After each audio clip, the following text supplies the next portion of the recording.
Me voilà parti pour un voyage au Rajasthan le 7 mars 2020 via Paris. Déjà à Nice, la grève des contrôleurs me retarde. Patrice pour l'arrivée à CDG en galopant et retrouver le groupe de Art et Vie, 8 personnes avec l'accompagnatrice Virginie. Le vol se fait en 8h30 avec un décalage horaire de 4h30. Donc nous arrivons à 1h du matin.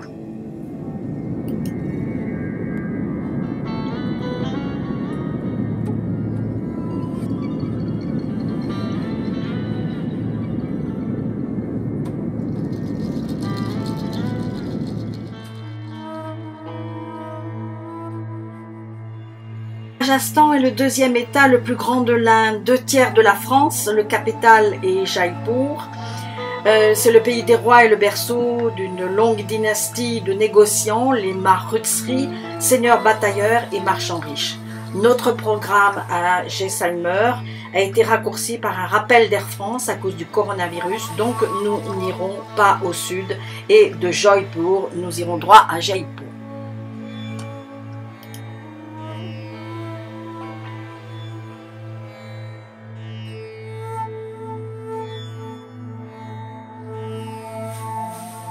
Notre première visite à Delhi sera consacrée à Qutub Minar, première cité musulmane fondée vers 1180 par les Chauban, prise en 1192 par Qutb id-Din Aibak, citadelle des premiers souverains musulmans, construite en 1194.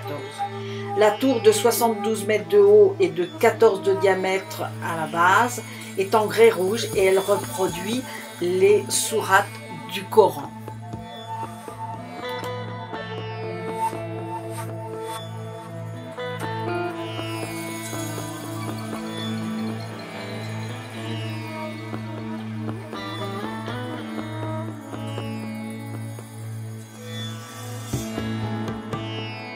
Pour faire soigner la petite vérole, voyez. Donc c'est un arbre qui est assez médicinal. Et c'est l'arbre qui est appelé Nîmes ou margousier.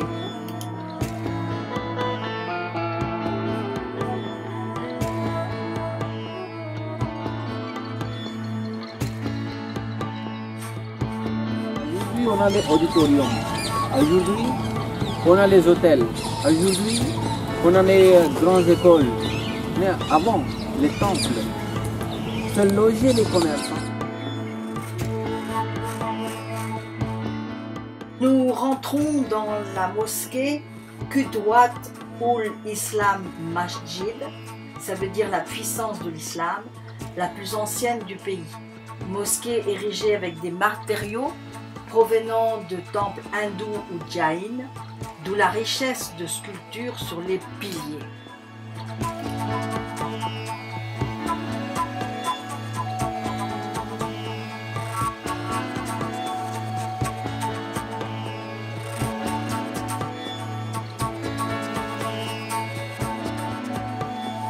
La salle des prières la plus grande de l'Inde, avec ses agrandissements successifs en 1210 et 1295, 3 hectares, c'est-à-dire 330 mètres sur 140 mètres.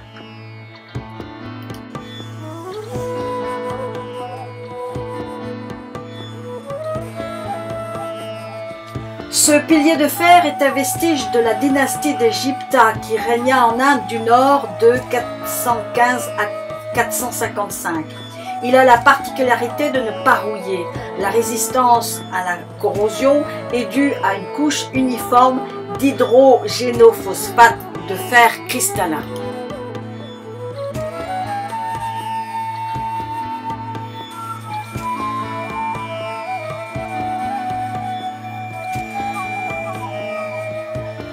Le sultan Al-Uddin Khalji voulut surpasser Qutb-Din en faisant bâtir cette tour 2 fois plus grosse en 1311, mais il mourut avant d'avoir fini.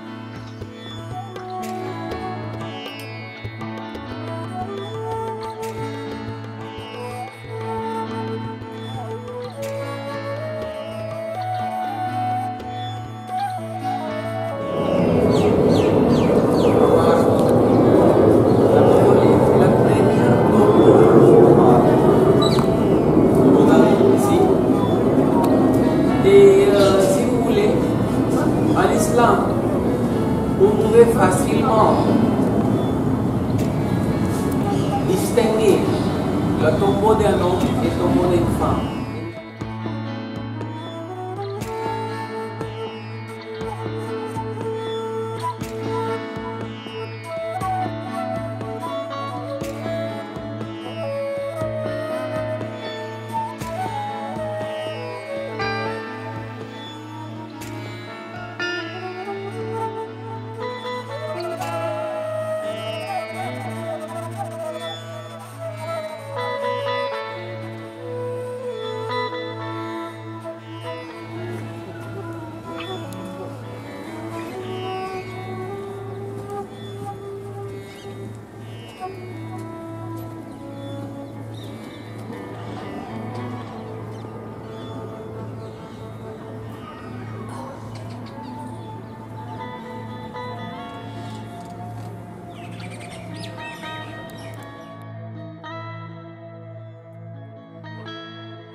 Nous continuons notre visite à Delhi par le tombeau d'Humayoun, construit en 1565 par un architecte persan à la demande de la veuve de l'empereur Humayoun qui régna de 1508 à 1556. Nous commençons à la droite du site par un caravansérail, puis l'entrée principale.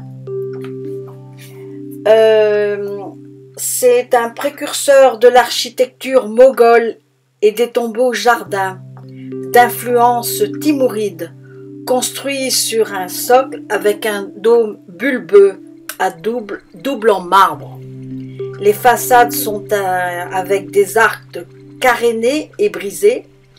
L'influence indienne reste le grès rouge plus les châteries. Sous le socle, les tombeaux, sous le dôme, les cénotaphes.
Tombeau d'Isa Khan, général de Sher-Shah, qui en 1540 détrôna Humayoun.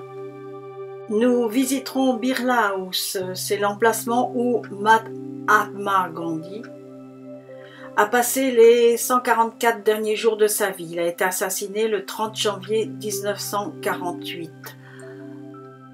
Des pas sont symboliquement placés sur cette allée, signifiant que ce sont ses derniers pas jusqu'à l'emplacement exact où il a été assassiné.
continuons notre visite par le musée national, où il y a une collection la plus riche du pays sur toutes les civilisations et dynasties du sous-continent. Les objets des fouilles de Mohenjo-Daro et Harappa, dont les figurines de la danseuse et statues de la déesse mère. Manuscrits illustrés remarquables de bouddhiques, jaïnes et des miniatures moghols et rajputs.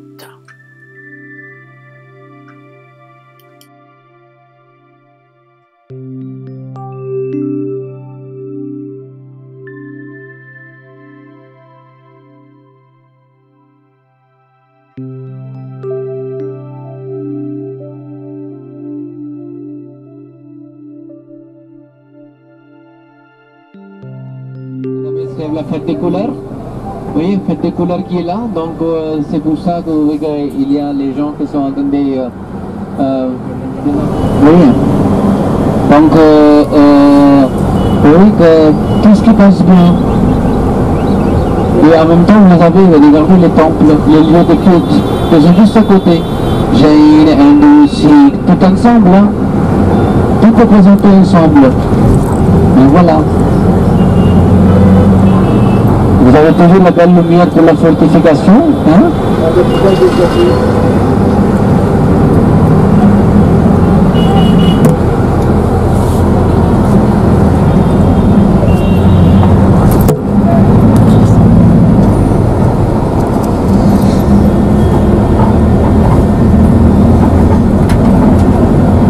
C'est la belle photo encore.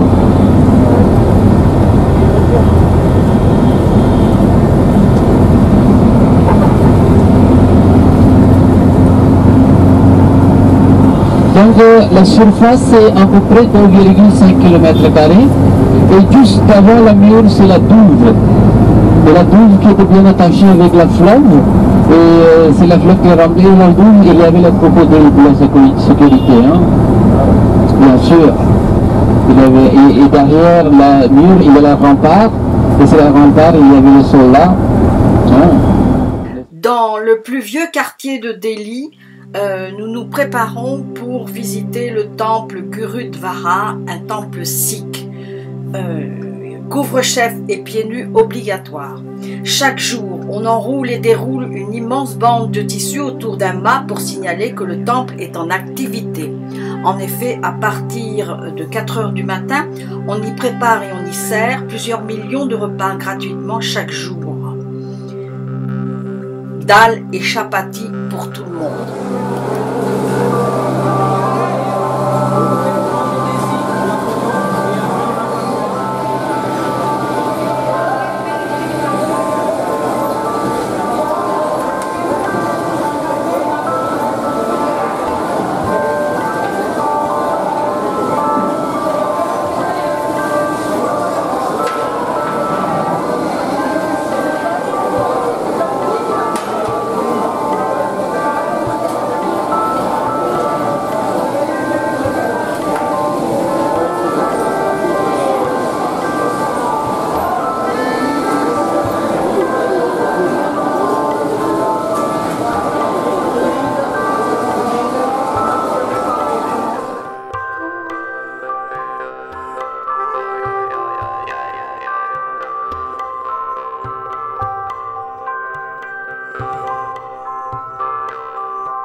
Rajpath, la voie royale de 2 km, et au bout l'Indian Gate, avec l'arc de triomphe portant le nom de 100 000 soldats indiens de l'armée des Indes morts sur les champs de bataille européens de la Première Guerre mondiale. Nous retrouvons notre hôtel Eros et nous attend dans notre chambre une assiette avec des petites faveurs pour la fête de la femme.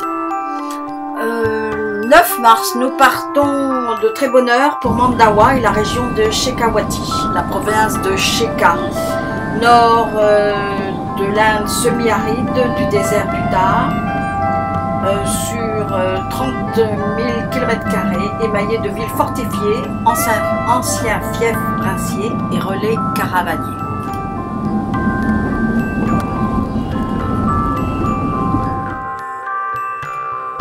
Nous devons emprunter l'autoroute Olala et payer un droit de transport. L'autoroute oh là là, car les Français disent toujours oh là là, oh là là, oh là là quand ils empruntent cette route en véhicule.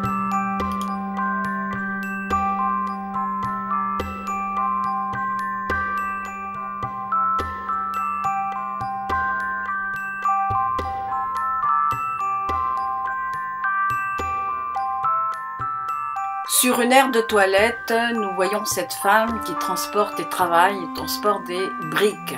C'est une région où on fabrique des briques.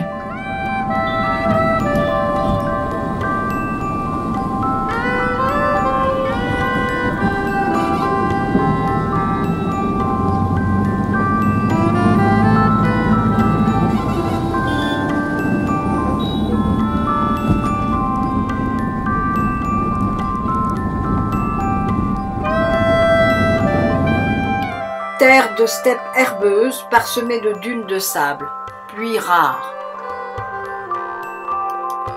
L'autoroute est en chantier, traversant des zones rurales très actives et des agglomérations très populeuses.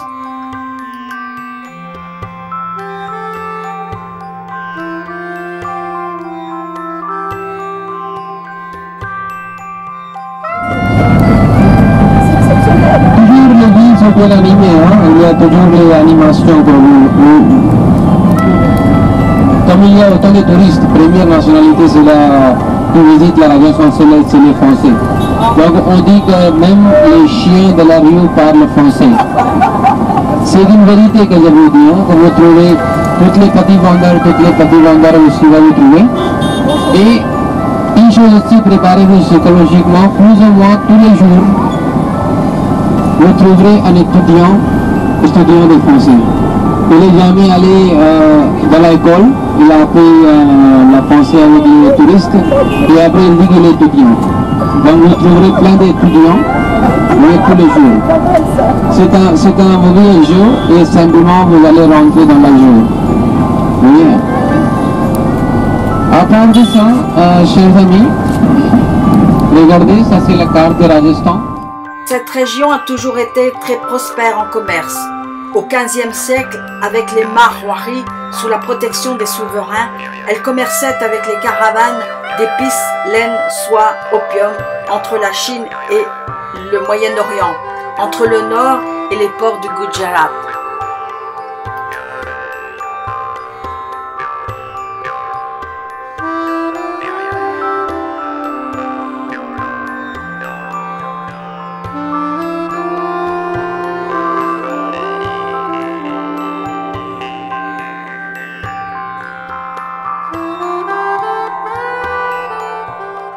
Nous faisons une pause déjeuner à Narnol.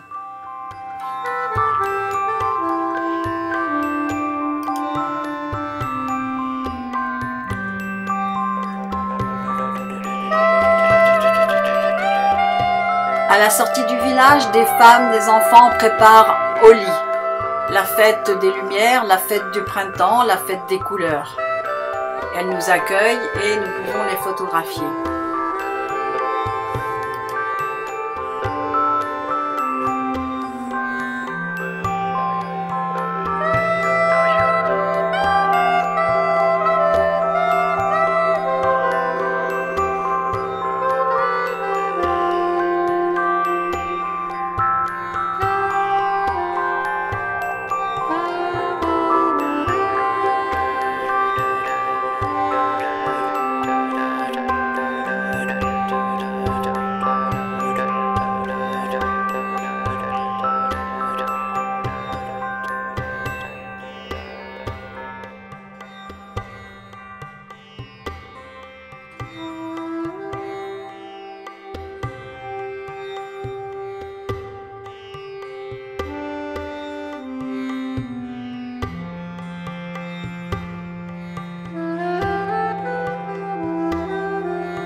À Mandawa, nous allons visiter les Avelis des marchands de Marwar et surtout leurs peintures murales exécutées entre 1800 et 1930. Ce sont des maisons à étages articulés autour d'une ou plusieurs cours intérieures, en grès jaune dans cette région et en rouge à Bikaner que nous verrons plus tard. Le travail des façades est soigné, les balcons sont ornés de fenêtres ajourées à la manière de Moucharabé. Elles sont de plus en plus somptueuses. Elles deviennent la vitrine des idées rapportées de la ville, de leur nouveau statut social et de leur richesse nouvelle. Le style et les sujets s'urbanisent également, toujours dans une seule dimension et style réaliste, tradition picturale Rajput, mais en ajoutant aux divinités et héros guerriers des images d'un monde en mutation. On voit des ladies anglais coiffés de haute forme, des soldats, des fanfares, des téléphones, des trains, des automobiles, des gramophones, etc., symbole de la nouvelle société industrielle de la fin du 19e.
Le désert du Thar, autrefois recouvert par la mer.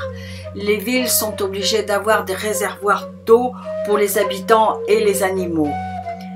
C'est une frontière au nord-ouest avec le Pakistan, à l'est la chaîne des Aravallis où chassaient les Maharajas, 40% du Rajasthan, et une petite partie au Pakistan.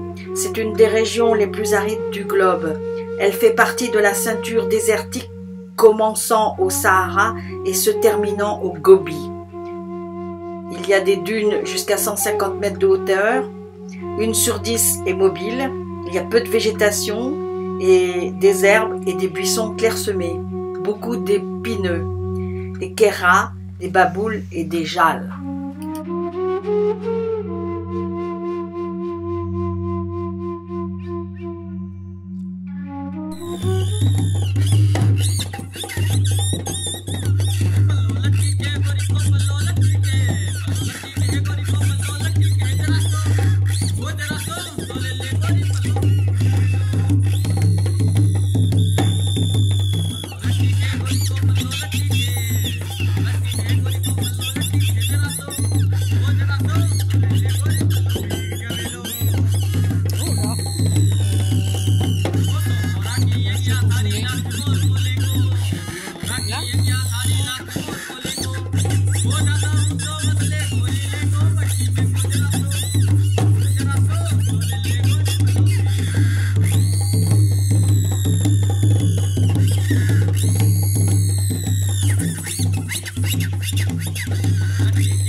Départ pour Bikaner à travers des paysages du désert du Thar.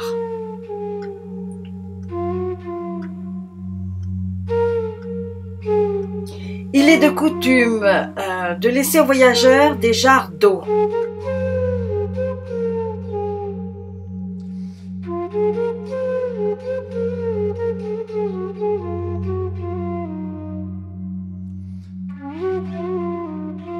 Les enfants poursuivent notre car en courant et jetant des poudres de couleur pour fêter Holi, la fête du printemps. Nous arrivons à Faidhpur pour visiter les Avelis et les habitants nous accueillent avec la fête de Holi qui bat son plein et nous offrent des gâteaux.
Holi est la fête de l'équinoxe du printemps, célébrée à la pleine lune de Phalguna dans toute l'Inde du Nord.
Il y a le fort là, à droite.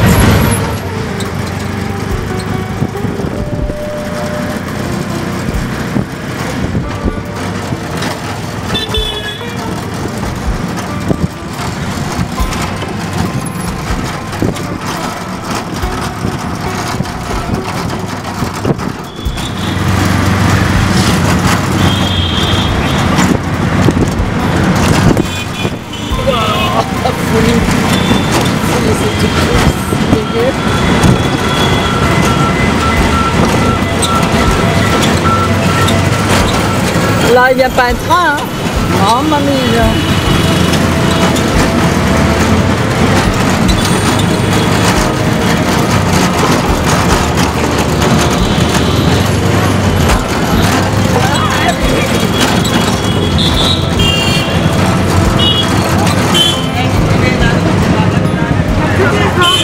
Ouais.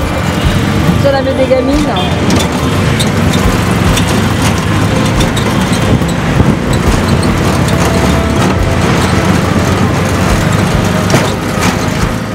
Nous visitons Bikaner, fondée au XVe siècle par Rao Bikaji, cadet de la maison de Jodhpur, pour se créer un fief dans le désert du Thar. Il ne peut pas détruire parce qu'il était en train de vendre et détruire et tout ça, donc on a interdit, donc quelques maisons ça nous reste. On est le centre des vieilles villes. Hein. C'est magnifique. Il doit sa fortune à leur situation stratégique sur la route des caravanes entre Asie centrale et Chine, vers les riches ports du Gujarat. De 1887 à 1943, son descendant, Ganga Singh, règne sur le plus puissant état princier du Rajasthan et représente l'Inde au congrès de Versailles en 1918. Il accueillit Clémenceau à la chasse au tigre, a combattu en Chine, puis sur le front français, délégué de l'Inde à la Société des Nations. Ses principales modernisations sont le train et le canal d'irrigation Ganga et l'électrification. Il y a un centre d'une école de miniature renommée à Bikaner.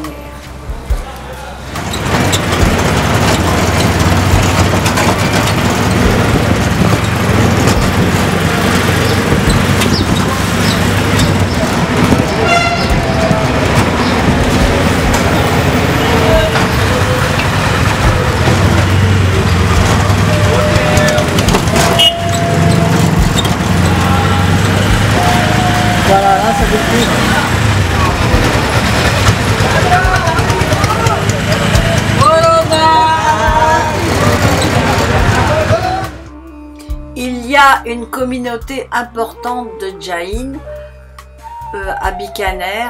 Ce temple, nous ne pourrons pas le visiter, mais nous visitons d'autre part la pâtisserie la plus renommée de Bikaner.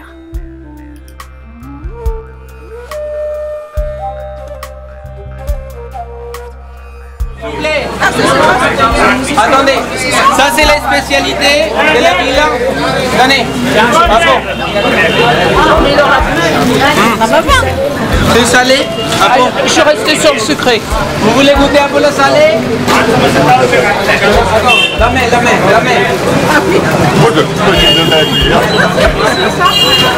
Goûtez. Salé? Lonti.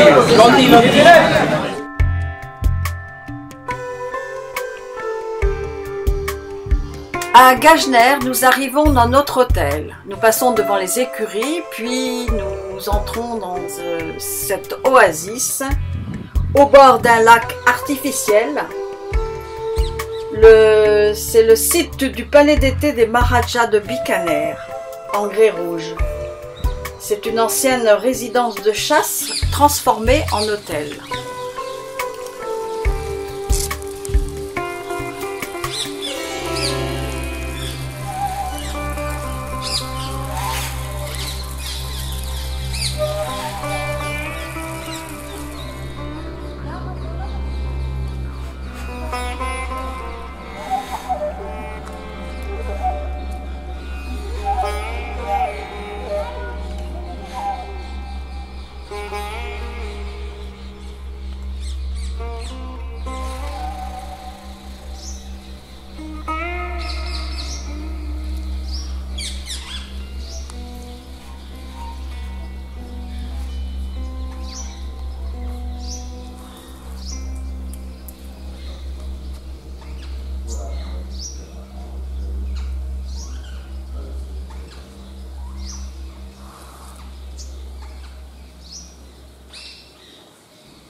Le 11 mars, nous partons pour Jaisalmer, mais avant nous retournons à Bikaner pour visiter le fort rouge de Junagadh.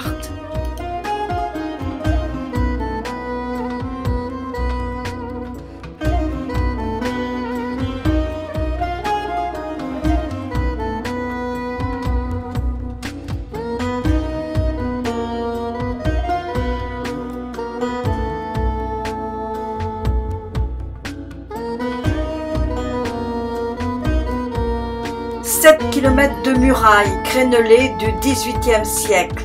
Ancien palais des Maharajas de Bikaner, toujours leur propriété. Un des rares cités forteresses à ne pas être bâti en hauteur.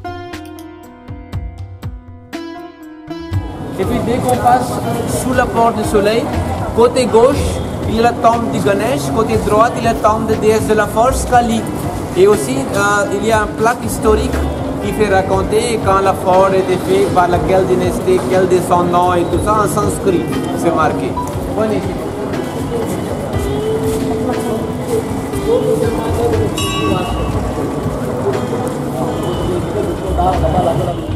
Série de portes fortifiées qui empêcha toute conquête. La deuxième porte, il y a des empreintes de mains de Sati. Mémoire des infortunées épouses royales contraintes au suicide.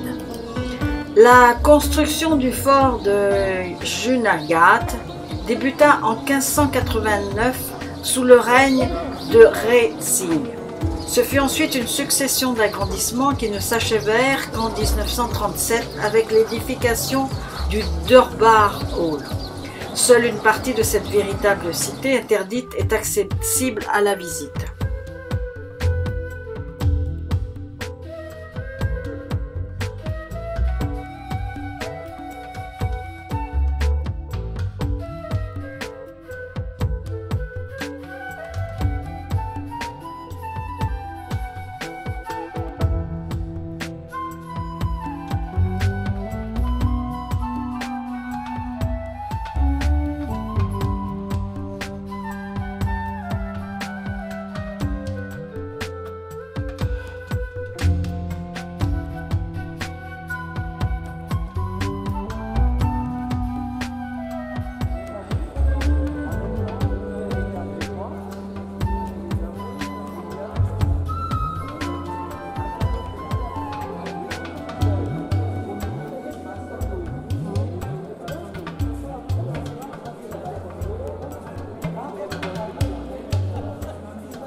Donc vous voyez que ici, vous voyez que ça c'est la pièce qui est appelée Badal Mahal. Badal ça veut dire nuage, Mahal ça veut dire palais.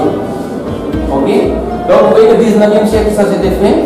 Badal Mahal, le roi il avait marre de toutes les chaleurs, il fait 50-55 degrés.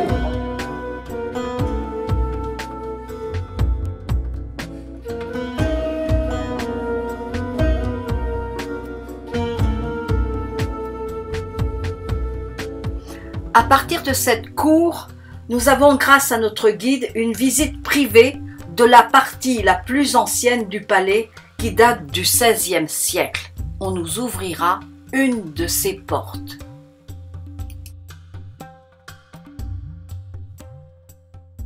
Full, ça veut dire fleur. Mahal, ça veut dire palais. Donc, palais des fleurs, comme il y a beaucoup de motifs floraux. Donc, c'était la chambre à coucher, 18e siècle, qui a été fait.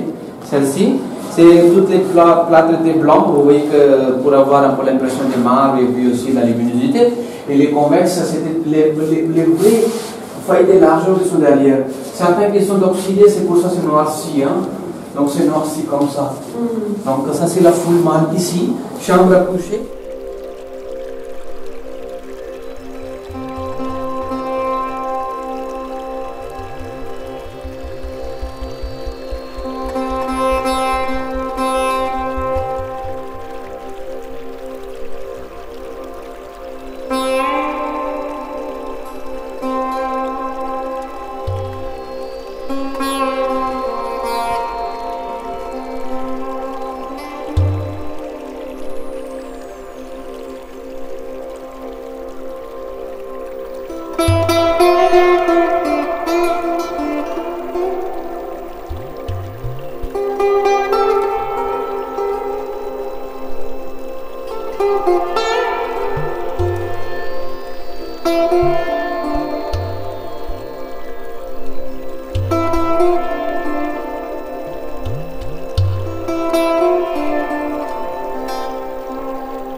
Dans cette pièce, la décoration repose sur la tradition hindoue, la dynamique de l'ordre du monde qui repose sur 3 divinités. Brahma le créateur, Vishnu le protecteur toujours représenté les mains verticales et Shiva le destructeur représenté avec les mains horizontales. L'originalité de la Trimurti signifie 3 formes et que la destruction fait partie de l'ordre de l'univers. Là où le christianisme oppose bien et mal, l'hindouisme considère que la destruction est dans l'ordre des choses et est un cycle naturel de la vie. Il n'y a pas de dualité dans cette conception puisque tout ce qui existe résulte d'une seule et même puissance suprême. Création, conservation et destruction sont toujours à l'œuvre à chaque instant dans le temps. La correspondance de ces 3 principes dans la vie de tous les jours se retrouve dans la naissance, la vie et la mort. Ils représentent les bases fondamentales de notre univers. Au début de la création prédomine Brahma le créateur, celui dont jaillissent toutes choses. Quand la création se manifeste en elle demeure le pouvoir de préservation Vishnu. À la fin de chaque cycle de création intervient la puissance de destruction de Shiva, la puissance de purification qui ramène toute chose à l'origine et par qui un nouveau cycle de création peut commencer. Brahma, Vishnu et Shiva ne sont pas 3 divinités distinctes, indépendantes l'une de l'autre, mais représentent la même force suprême sous 3 différents aspects.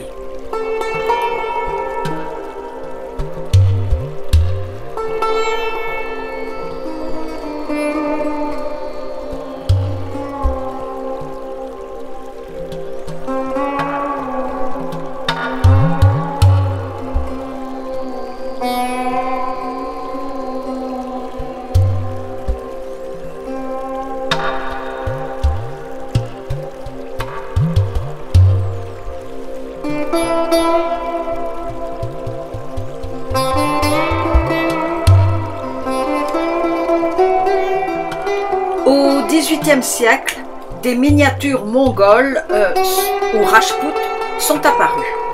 Par sa subtile fusion entre les thèmes mondains et les thèmes mystiques, cet art des miniatures révélait l'essence même de la peinture rajpoute, ainsi que l'âme fervente et éprise de beauté d'un peuple profondément artiste.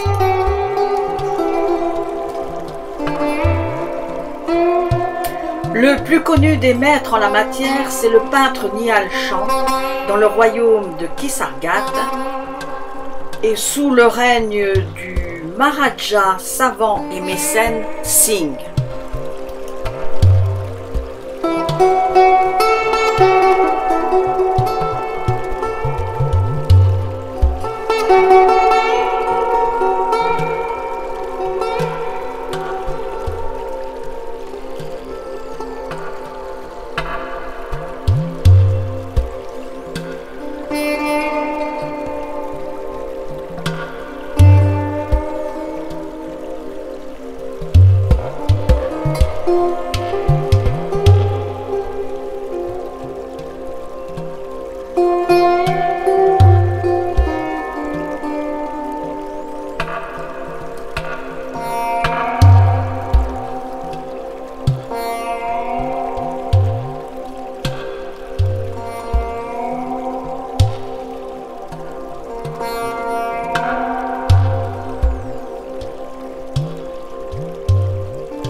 Nous terminons notre visite par une série de photos évoquant le long règne de Ganga Singh 1880-1943, notamment son rôle militaire et diplomatique. Et puis nous verrons un avion, reconstitution d'un DH-9 avion de chasse de Havilland qui servait à la Première Guerre mondiale, offert comme trophée à Ganga Singh, que voici, avec sa grosse moustache.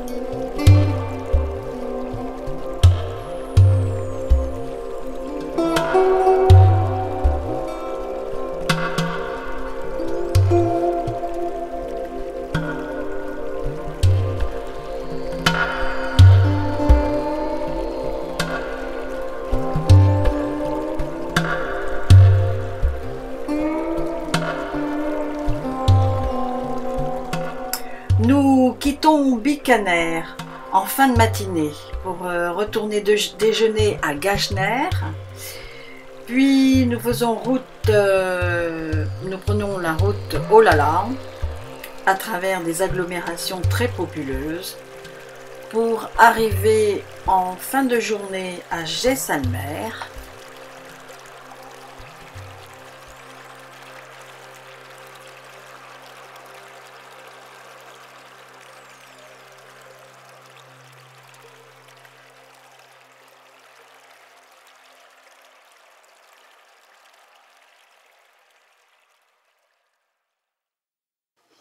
Avant d'aller dîner, nous allons faire un petit tour à Jaisalmer, un petit cliché de nuit, puis la visite du musée folklorique du désert où nous sommes reçus par le fils du fondateur de ce musée, fort sympathique et qui parle bien français.